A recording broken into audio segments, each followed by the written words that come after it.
नमस्कार प्यारे साथियों, एक बार फिर से स्वागत करते हैं आपका हमारे चैनल एचएसएससी एग्जाम क्रैकर पर। तो दोस्तों, जैसा कि आपको प्रॉमिस किया गया था कि पूरे हरियाणा में आपको ऐसा कंटेंट प्रोवाइड करवाया जाएगा सीईटी मेंस के लिए, जो आपको 3-3 4-4 हज़ार रुपए की फीस जो आजकल ले रहे हैं, उसमें भी वो कंटेंट आपको नहीं मिलेगा। ठीक है? बाकी क्लासेस कुछ तो स्टार्ट हो चुकी हैं और कुछ स्टार्ट अभी धीरे-धीरे हो जाएँगी। 3 या 4 दिन के अंदर आपको सारा सिलेबस आपका शुरू करवा दिया जाएगा। तो ये हमारे हरियाणा जीके की फर्स्ट क्लास रहेगी। और दोस्तों, आपको एक बार फिर से प्रॉमिस मैं करके जाता हूँ, पूरे हरियाणा में पेड कोर्स के अंदर भी इससे कोई बेस्ट कंटेंट आपको करवा देना। फिर आके आप आके उस कंटेंट को हमारे कमेंट बॉक्स में लिखना कि फलाना-फलाना चैनल ऐसा कुछ करवा रहा है। तो हम भी सोचेंगे उसके बारे में। लेकिन अभी अभी तक के लिए सबसे बेस्ट कंटेंट जो मेरे खुद के तैयार किए हुए नोट्स हैं, भिन्न-भिन्न बुक से, और जो मेरा एक्सपीरियंस एचएसएससी के साथ रहा है, उसके हिसाब से जो कंटेंट आपको बेटर देन, ठीक है, वो आपको मिलेगा। तो दोस्तों, ये पहली क्लास है, इसके बारे में हम हरियाणा की हिस्ट्री के बारे में पढ़ेंगे। धीरे-धीरे संपूर्ण हरियाणा को पढ़ेंगे हम, क्योंकि ऐसे करने से कुछ नहीं होता कि जिलेवार हरियाणा, परिचय, फलाना-ढिमकाना जो भी है, ठीक है? धीरे-धीरे पढ़ेंगे, बिल्कुल डिटेल से पढ़ेंगे, कोई भी एग्ज़ाम रिलेटेड पॉइंट आपका मिस नहीं होगा। ये मेरी ज़िम्मेवारी है। अगर आप हमारे चैनल पर विज़िट करते हो, तो ये ज़िम्मेवारी हमारी ही रहेगी, और आपको बिना किसी फीस के आपको बेस्ट कंटेंट हम देंगे, और आप सिर्फ फीस के नाम पे लिया जाएगा। दोस्तों, वीडियो के ऊपर एक लाइक और एक छोटा-सा शेयर, ठीक है? दोस्तों, वीडियो को शेयर ज़रूर करें। चलिए हम शुरुआत कर लेते हैं हमारे एंशिएंट हरियाणा की। दोस्तों, प्राचीन हरियाणा की बात की जाए, तो हरियाणा शब्द का मतलब, हरियाणा 2 शब्दों के मेल से बना है, हरि प्लस आना, ठीक है? हरि में मतलब होता है इसका भगवान, हरि का मतलब होता है भगवान, और आना जैसे हरियाणी में है कि आना मतलब आना, आगमन किसी का। तो हरियाणा का मतलब सीधा-सीधा हुआ, क्योंकि यहाँ पर श्री कृष्ण भगवान ने गीता का उपदेश दिया था, तो जो हरि थे वो इस धरती पर आए थे। ठीक है? ये हरियाणा का मीनिंग हो गया, हरि प्लस आना, भगवान का आगमन। दोस्तों, इन पॉइंट को नोट्स करते चलिएगा, और आपको हमारे टेलीग्राम चैनल पर ये पीडीएफ भी कुछ प्रोवाइड करवा दी जाएगी, और वैसे ये पीडीएफ फॉर्म में भी है, तो आप इनके स्क्रीनशॉट ले सकते हो, और साथ-साथ में दोस्तों नोट भी कर लेना, और एग्जाम में देखना कि इससे बेहतर, इससे बाहर कुछ भी नहीं आएगा आपका। तो दोस्तों, ध्यान से पढ़ते रहिए। तो हरियाणा के बारे में हमने पढ़ा, हरि प्लस आना, हरि हरि का आगमन या भगवान का आगमन। हरि से यहाँ मतलब भगवान श्री कृष्ण से है। हरि से यहाँ मतलब भगवान श्री कृष्ण से है। तो भगवान श्री कृष्ण से यहाँ मतलब है। दोस्तों, हरियाणा की जो भूगर्भिक संरचना है, जो हरियाणा की स्ट्रक्चर है, उसका विकास कौन से काल में हुआ था, इसके ऊपर हम थोड़ी सी चर्चा करेंगे। तो हरियाणा की स्ट्रक्चर का विकास जो हुआ था, वो मेसोजोइक काल में हुआ था। हरियाणा के स्ट्रक्चर का विकास जो मेसोजोइक काल में हुआ था। जो हरियाणा की जो नदी नाले हैं, हरियाणा की प्रकृति है, नेचर है हरियाणा के, तो हरियाणा के नदी नाले जो पहाड़ हैं, उनका जो विकास है, वो हमारा कैनोजोइक काल में हुआ था। इसके आगे चल के बात कर लेते हैं हम। हरियाणा की जो सबसे प्राचीन सभ्यता है और सबसे बड़ी सभ्यता हरियाणा की बात की जाए, तो हरियाणा की सीसवाल सभ्यता, हरियाणा की सीसवाल सभ्यता। वैसे तो हरियाणा के अंदर हड़प्पा सभ्यता का भी बहुत जिक्र मिलता है। आपको पता है, जो हड़प्पा सभ्यता का सबसे बड़ा जो खोजा गया स्थल है अभी तक का, वो राखीगढ़ी हरियाणा में ही है। लेकिन उसके बारे में हम हिस्ट्री में पढ़ेंगे, और थोड़ी-थोड़ी जानकारी हम इसमें हरियाणा जीके में भी लेते रहेंगे। लेकिन फिलहाल जब जहाँ तक बात चल रही है हरियाणा जीके की, तो हम हरियाणा की जो सभ्यता है, हरियाणा की जो सभ्यता है सबसे पुरानी, सीसवाल सभ्यता, उसके बारे में पढ़ेंगे। तो दोस्तों, हरियाणा की सबसे प्राचीन सभ्यता का जिसका नाम है सीसवाल सभ्यता। और दोस्तों, सीसवाल सभ्यता के जो लोग थे, सीसवाल सभ्यता के लोग थे, किस जाति के थे, तो ये बात करेंगे, तो ये निग्रो ऑस्ट्रेलियन जाति के थे। दोस्तों, ये सभ्यता बड़ी ही विचित्र सी सभ्यता थी, क्योंकि यहाँ के लोग, कलर कॉम्बिनेशन बहुत अजीब था इनका। जैसे देखेंगे इनका, पहले इनका एरिया देख लेते हैं। नदी क्षेत्र किस नदी के किनारे पर थी ये? दोस्तों, ये चेतांग नदी या फिर दृश्यवती नदी के किनारे ये सभ्यता फैली हुई थी। तो दोस्तों, वेशभूषा की बात की जाए, ये लोग किस टाइप के कपड़े पहनते थे, और किस टाइप के जो रेसों का इनको ज्ञान था। तो दोस्तों, ये एक तो जानवरों की खाल से बने या फिर ऊन से बने और रुई से बने वस्त्र को ज्यादा पहनते थे। और दोस्तों, इस समय की जो ज्ञात धातु थी, जिस धातु का ये सबसे ज्यादा प्रयोग करते थे वो था इनका तांबा। ठीक है, चलिए आगे बढ़ते हैं। इस सभ्यता से दोस्तों क्या अवशेष क्या मिले, मुख्य मुख्य चीजें हम इस वीडियो में कवर करने की कोशिश करेंगे। बाकी मैंने इस पीडीएफ के तौर पर इसमें जो आपकी स्लाइड है उसमें लिखा हुआ है कुछ कुछ जानकारी हम साथ में जो एक्स्ट्रा है, जो एग्जाम रिलेटेड आपको जरूरी है, या फिर एग्जाम में कुछ ऐसे क्वेश्चन आए हैं जिनके बारे में आपको पता होना चाहिए, उसके बारे में जानकारी बीच बीच में आपको देते रहेंगे। तो ध्यान से वीडियो को देखते रहिए। वीडियो को स्किप करोगे आपका कोई ना कोई क्वेश्चन फिर मिस हो जाएगा एग्जाम में, तो इसलिए आराम से देखते रहिए और वीडियो को लाइक और शेयर करते रहिए। दोस्तों अवशेष की बात की जाए तो अपनी जो ये सीसवाल सभ्यता है उससे जो अवशेष मिले हैं, तांबे के हत्थे वाला गंडासा मिला है। गंडासा जिससे हरियाणा में पशुओं का चारा वगैरह काटते हैं वो। दोस्तों इस सभ्यता की जो खुदाई है वो 1968 में इस सभ्यता की खुदाई हुई थी। ठीक है, ये खुदाई की किसने थी? पंजाब यूनिवर्सिटी के प्रोफेसर थे डॉक्टर सूरजभान। ठीक है, इसी इन्हीं डॉक्टर सूरजभान ने 1969 में राखीगढ़ी जो हड़प्पा सभ्यता का सबसे बड़ा स्थल है, मैंने पीछे आपको डिस्कस किया था, उसकी खुदाई भी इन्होंने की थी। तो दोस्तों सीसवाल सभ्यता की खुदाई 1968 पंजाब यूनिवर्सिटी के प्रोफेसर थे ये डॉक्टर सूरजभान। इस संस्कृति की विशेषता क्या है दोस्तों? काला व सफेद रंग, इस संस्कृति की विशेषता है। और सीसवाल सभ्यता का जो क्षेत्र है वो दोस्तों हिसार है। सीसवाल सभ्यता का क्षेत्र जो है वो हिसार है। और दोस्तों जो ये सीसवाल सभ्यता है, जो एक अपना हरियाणा में सीसवाल के नाम से गांव है, वहां उसी सभ्यता के ऊपर ये गांव का नाम पड़ा हुआ है। और इस क्षेत्र की, सीसवाल क्षेत्र की दोस्तों एक पौराणिक पहचान है। ठीक है, किसी ना किसी एग्जाम में पूछ लिया जा सकता है आपसे। तो दोस्तों पौराणिक पहचान क्या है? ऐसा माना जाता है कि जब पांडवों को अज्ञातवास मिला था, दोस्तों आपको पता होगा कि कौरव और पांडव, जब पांडव उसमें युद्ध क्रीड़ा में हार गए थे तो उनको 13 साल का वनवास काटना पड़ा था, जिसमें 12 साल उनको वनवास और 1 साल का दोस्तों उनको अज्ञातवास मिला था। अज्ञातवास मतलब अज्ञात प्लस वास, वास का मतलब है निवास, रहना, और अज्ञात बिना किसी को अपनी पहचान बताए, मतलब छुप छुपा के रहना।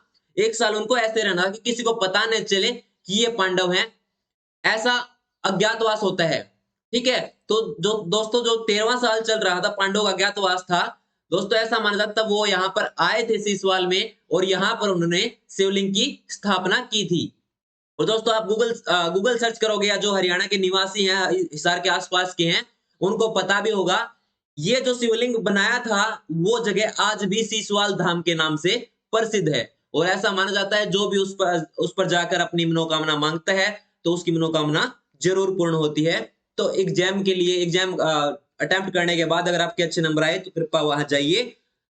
चलिए हरियाणा के कुछ अन्य नाम, हरियाणा को किस किस नाम से पुकारा जाता है, चलो बात कर लेते हैं। दोस्तों हमारे ग्रंथ, जो हमारे वेद हैं, 4 वेद हैं, उसमें से एक हमारा ऋग्वेद है। तो ऋग्वेद में हरियाणा को क्या बोला गया है? रज हरियाणे। दोस्तों ये एचएससी एग्जाम से प्रीवियस क्वेश्चन है, ये पूछ लिया गया था रज हरियाणे किस ग्रंथ में बोला गया है? तो ऋग्वेद में रज हरियाणे बोला गया है। स्कंद पुराण में इसका नाम हरियाल बोला गया है। हरियाल कहकर इसको संबोधित किया गया है। उसके बाद बात कर लेते हैं महाभारत के समय में हरियाणा को क्या कहकर पुकारा जाता था। तो महाभारत के समय में हरियाणा को बहुधान्य, यानी कि बहुधान्य, बहुत अत्यधिक उपजाऊ भूमि। दोस्तों एक तो ये बहुधान्य, ये भी एचएससी प्रीवियस ईयर है। और बहुधान्य का क्या मतलब है? अत्यधिक समृद्ध भूमि या अत्यधिक उपजाऊ भूमि। ये भी एचएससी में कई बार आ चुका है, तो इसको ध्यान से पढ़ लेना। चलिए आगे पढ़ते हैं हम। कुरुओं द्वारा उपजाई गई भूमि।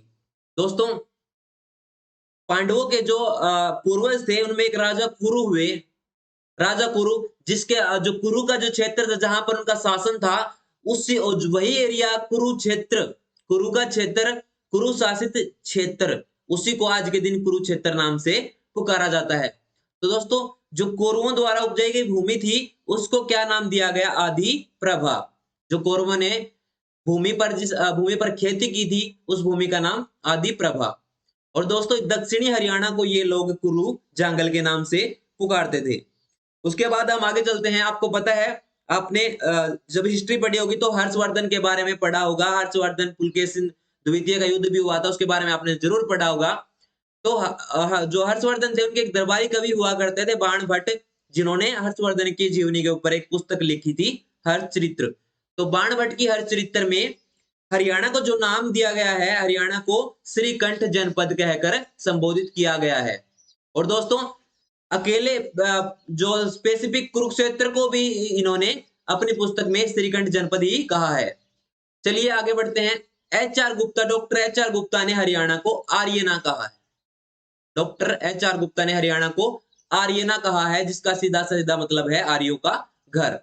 दोस्तों आपको पता है आर्य जो थे मध्य एशिया से आए थे, तो सिंध के रास्ते आते हुए उन्होंने हरियाणा में बहुत ज्यादा संख्या में आर्य यहाँ पर आके बस गए, तो इसलिए उसको उन्होंने आर्यना, हरियाणा, आर्यों का घर, ये नाम कहकर संबोधित किया है। और दोस्तों महाराज कृष्ण ने हरियाणा को हरना, महाराज कृष्ण ने हरियाणा को हरना, जिसका अर्थ है लूटना, हरना कहकर संबोधित किया है। और दोस्तों एक फिलोसफर थे राहुल सांकृत्यायन, उन्होंने हरियाणा को हरिधान्यक कहकर पुकारा है।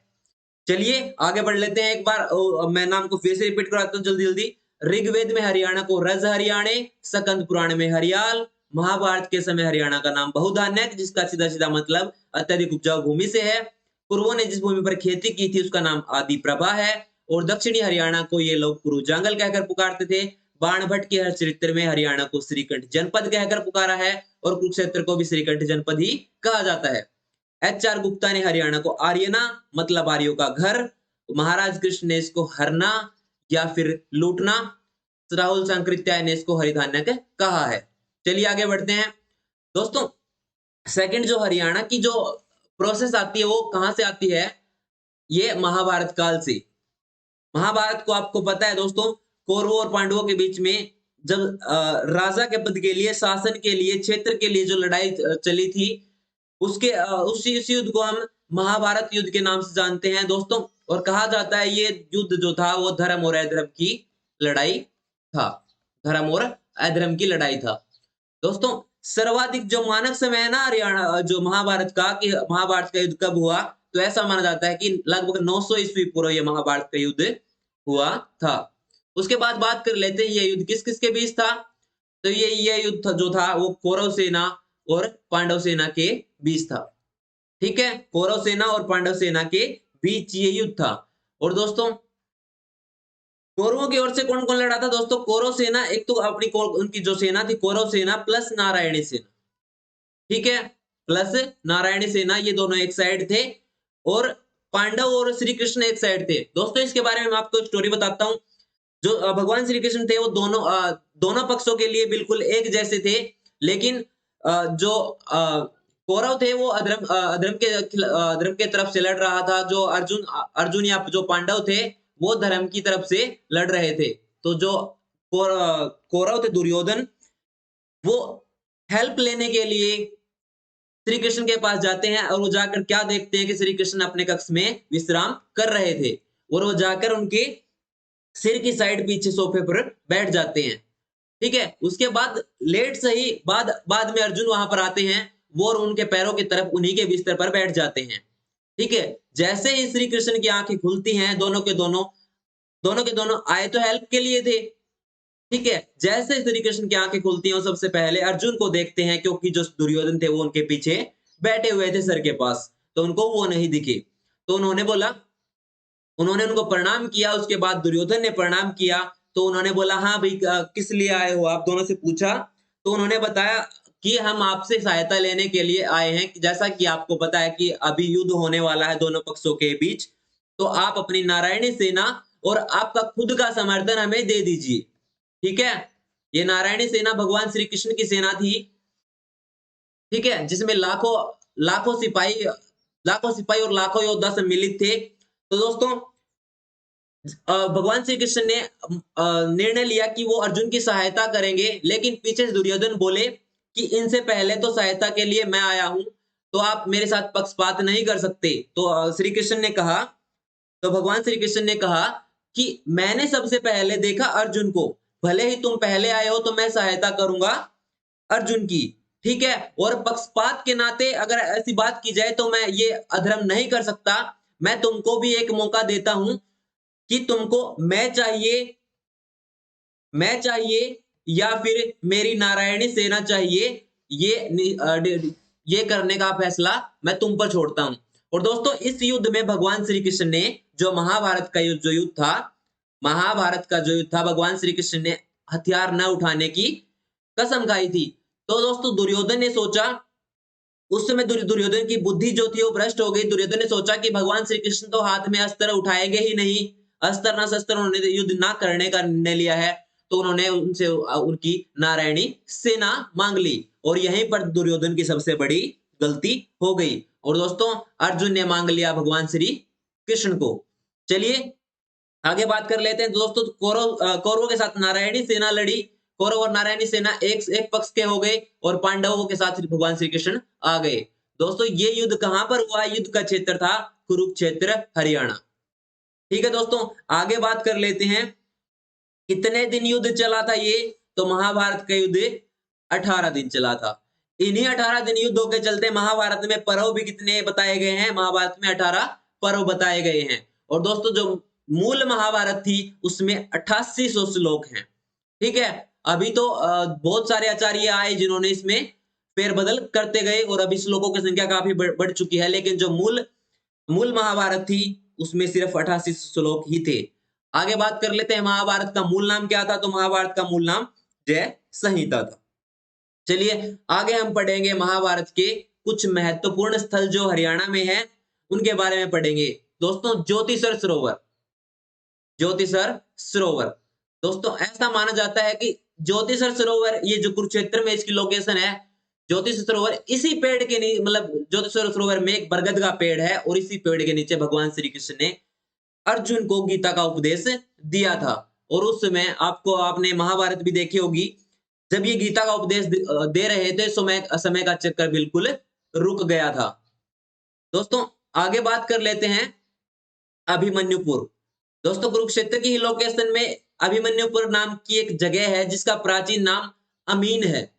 ठीक है, यहाँ अर्जुन और जो सुभद्रा के जो पुत्र थे अभिमन्यु, उन्होंने चक्रव्यूह में प्रवेश किया था।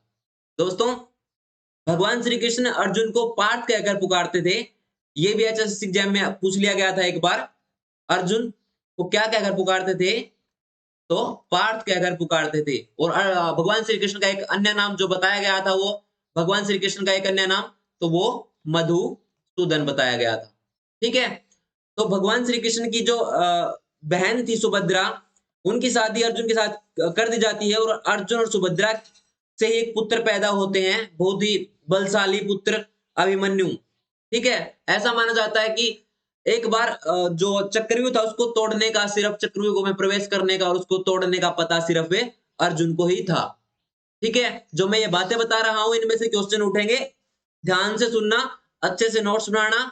ठीक है, तो ऐसा माना जाता है कि चक्रव्यूह को तोड़ने का जो साहस था या जिसको ज्ञान था कि चक्रव्यूह कैसे तोड़ा जाता है, कैसे चक्रव्यूह में प्रवेश किया जाता है, तो ये सिर्फ अर्जुन को ये ज्ञान था।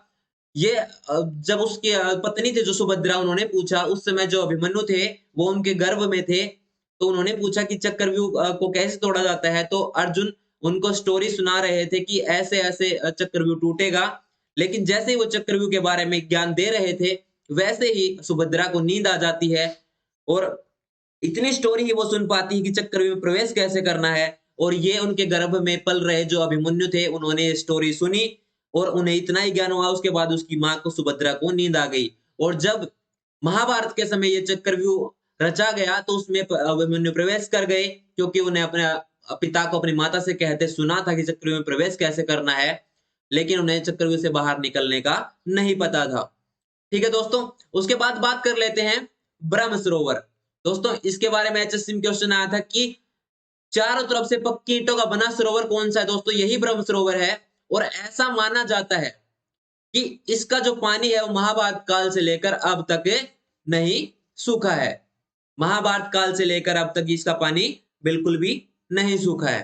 चलिए उसके बाद बात कर लेते हैं हम अगली लोकेशन पांडु पिंडारा।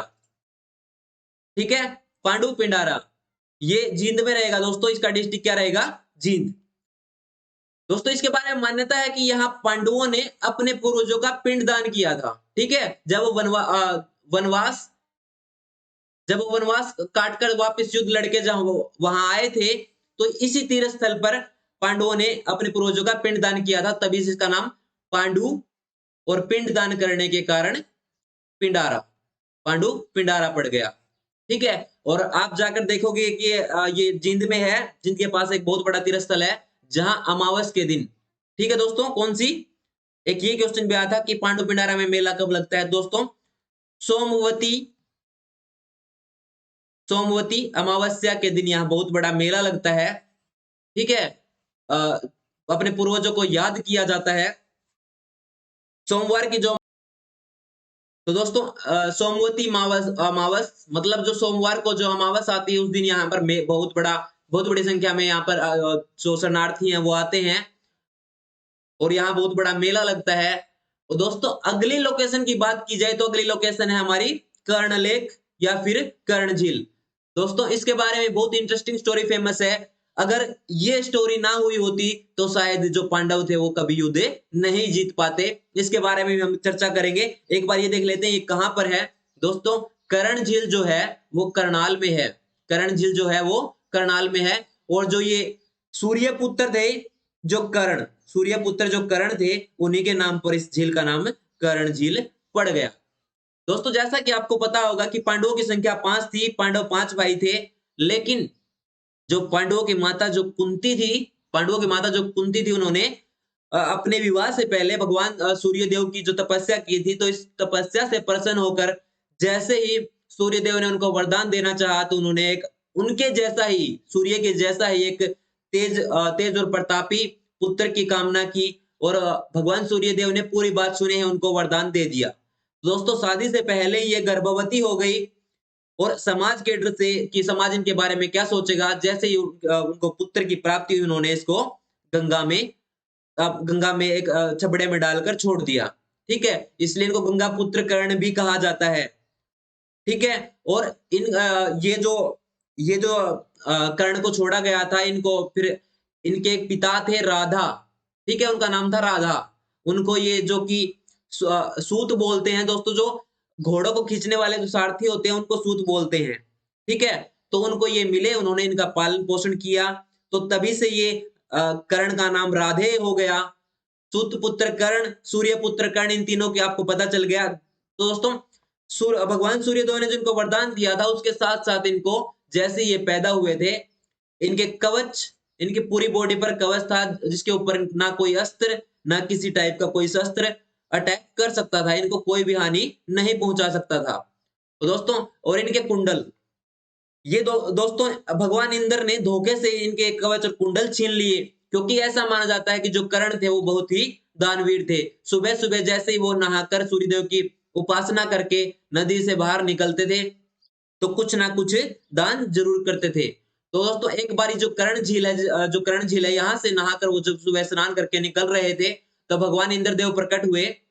तो उन्होंने वरदान के दान के रूप में क्या मांगा, तो उनसे उनके कवच और कुंडल मांगे। किसने मांगे? भगवान इंद्र ने मांगे। ठीक है, अगर ये कवच और कुंडल, अगर ये कवच और कुंडल ये ना मांगते, अगर ये कवच और कुंडल ये ना मांगते, तो कभी भी पांडव युद्ध नहीं जीत पाते, कभी भी पांडव युद्ध नहीं जीत पाते। चलो अगली अगली लोकेशन के बारे में बात करेंगे। अगली लोकेशन है दोस्तों गुरुग्राम। दोस्तों जैसा कि आपको पता है कि पांडवों के और जो कौरवों के गुरु थे द्रोणाचार्य, तो उनको ये गांव उपहार के रूप में दिया गया था। ठीक है, गांव को आप ग्राम बोल सकते हो, आपको पता है गांव को ग्राम बोल सकते हो। तो उनको ये, उनके गुरु को ये गांव उपहार के रूप में दिया गया था, तभी इसका नाम गुरुग्राम हो गया। और दोस्तों गुरुग्राम के अंदर एक मंदिर है, बहुत बड़ा फेमस मंदिर है, शीतला माता मंदिर। शीतला माता मंदिर सरकार की बहुत बड़ी आमदनी का हिस्सा हरियाणा सरकार की यहीं से जाता है। इसके बारे में बात कर लेते हैं। द्रोणाचार्य की पत्नी थी जिसका नाम कृपि था। क्या नाम था इसका? देवी कृपि। ठीक है दोस्तों, ऐसा माना जाता है कि जो देवी कृपि के पास जो जाता था, अगर उसको कोई भी चरम रोग है, ठीक है, शरीर का कोई भी बाहरी रोग उसके पास जाते ही वो ठीक हो जाता था। तब से उनको माता भगवती का अवतार मान लिया गया, देवी कृपा को माता भगवती का अवतार मान लिया गया, उनकी पूजा होने लगी। और ये शीतल का मतलब है, शीतल का मतलब है शांत। जो भी रोगी उनके देवी कृपा के पास जाते थे वो शांत हो जाते थे, शीतल हो जाते थे। और इन्हीं के नाम पर और इन्हीं की याद में ये मंदिर बना, शीतला माता मंदिर। और यहाँ पर भी नवरात्रों में बहुत बड़ा मेला लगता है, आप जाइए देखिए। और उसके बाद बात कर लेते हैं खांडसा। दोस्तों, भारत का एकमात्र या फिर बात करें दुनिया का एकमात्र एकलव्य मंदिर। एकलव्य के बारे में आपको पता होगा, जिससे द्रोणाचार्य ने अपने हाथ का अंगूठा मांग लिया था, उसके बारे में स्टोरी फेमस है। इसके बारे में आपको बताने की बिल्कुल भी जरूरत नहीं है। तो खांडसा कहाँ पे है? खांडसा गुड़गांव में ही एक गांव है। गुड़गांव से लगभग 7 या 8 किलोमीटर दूर एक गांव है खांडसा। तो यहाँ यहीं पर एकलव्य मंदिर है, ठीक है। उसके बाद बात कर लेते हैं मुक्ति कुंड। मुक्ति कुंड, इसके बारे में भी एक मान्यता है। ये मुक्ति कुंड है तोसाम भिवानी में, ठीक है। जो तोसाम का पहाड़ आपने सुना होगा, तो तोसाम भिवानी में एक मुक्ति कुंड है। और ऐसा माना जाता है कि यहाँ पर जिस कुंड में पांडवों ने स्नान किया था। दोस्तों, आज की क्लास में इतना ही। अगर आपको क्लास अच्छी लगी तो हमारी वीडियो को लाइक कीजिए और प्लीज शेयर कीजिए और चैनल को सब्सक्राइब भी कर लीजिए। दोस्तों, धन्यवाद।